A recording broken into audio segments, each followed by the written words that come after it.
و مقاصد عشرہ جس کی وضاحت کا سلسلہ جاری تھا اور جن پر حسب استطاعت حجت اللہ البالغہ اور ازالت الخفا عن خلافت الخلفاء کی روشنی میں سیر حاصل بحث کی گئی۔ ان مقاصد پر گفتگو کا سلسلہ چونکہ اختتام پذیر ہے، اس لیے یہ مناسب معلوم ہوتا ہے کہ اس مقالے کو شاہ صاحب کے دوسری کتاب البدور البادغہ سے حاصل شدہ معلومات پر مکمل کیا جائے۔ اس کتاب میں شاہ صاحب نے مقاصد شرع رسول اللہ صلی اللہ علیہ وسلم کے عنوان سے ایک مختصر فصل قائم کی ہے، جس کا آغاز اپنے قول سے یوں کیا ہے کہ شریعت محمدی کی حقیقت دریافت کرنے والے ہر شخص کے لیے سب سے پہلے یہ لازم ہے کہ وہ یہ جانے کہ حضرت صلی اللہ علیہ وسلم سیدھی سادی ملت کے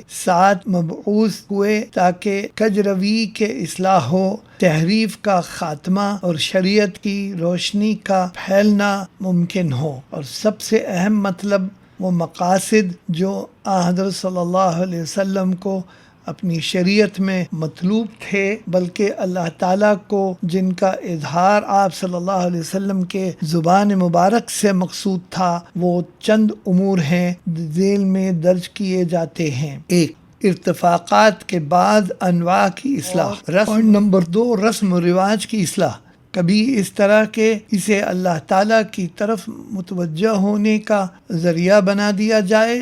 نہ کہ توجہ الی اللہ کا متضاد بنایا جائے، اور کبھی اسے وسعت دے کر جمہور کے حق میں مفید بنا دیا جائے، نہ کہ اسے تنگ بنایا جائے اور جمہور کے حق میں نقصان دہ بنا دیا جائے۔ نمبر 3، نظام قضاء سے متعلق ارتفاق کی اصلاح، اس طرح کہ ہر ظلم کا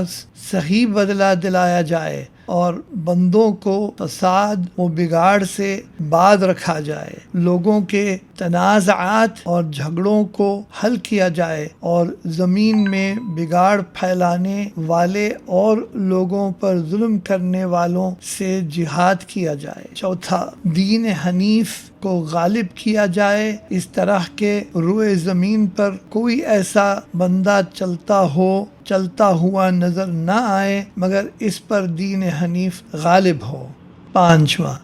بارگاہ ایزدی میں رسائی کی تمام تر رکاوٹوں کو توڑ کر لوگوں کو احسان کے مقام تک پہنچایا جائے۔ چھٹواں، شعائر اللہ کے اشاعت اور ان کی تعظیم و تکریم کے ذریعے اور شرک و فسق اور نفاق کے شاعر کے خاتمے کے ذریعے بندوں کو اور روئے زمین کو شیطان کے شر سے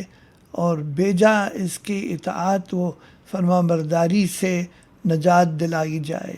ساتواں، لوگوں کو قبر، محشر اور جہنم کے عذاب سے نجات دلانا، وہ اس طرح کے وہاں پیش آنے والے واقعات اور ان کے اسباب سے باخبر کرایا جائے، پھر ان سے باز رہنے کی تلقین کی جائے۔ شاہ صاحب اپنی گفتگو اپنے اس قول فَهَذَا أُمَّهَاتُ الْمَقَاصِدِ فِي الشَّرِيعَہ، یہ سارے مقاصد شرعی مقاصد کی جڑ ہیں،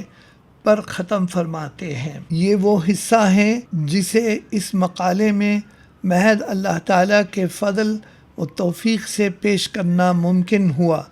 جو دراصل اس موضوع کے فیض اور بحر مقاصد کی چند بوندیں ہیں جو بار بار ڈول سے کشید کرنے کی وجہ سے گدلا نہیں ہوتے۔ اور یہ بات سبھی کو معلوم ہے کہ مقاصد کا باب علم کے میدان میں مختلف جہات کا حامل ہے، جس کے کمال تک پہنچنے کا دعویٰ ممکن نہیں۔ اسی حقیقت کو ابو نواس نے اپنے شعر میں مراد لیا ہے۔ قال الذی یدعو فی العلم معرفہ عرفت شیئا وغابت عنک اشیاء، اس سے کہہ دو جو علم کے سلسلے میں کمال معرفت کا دعویٰ کرتا ہے کہ تم نے ایک چیز کی جانکاری لی ہے مگر تم سے بہت ساری چیزیں اوجھل ہیں۔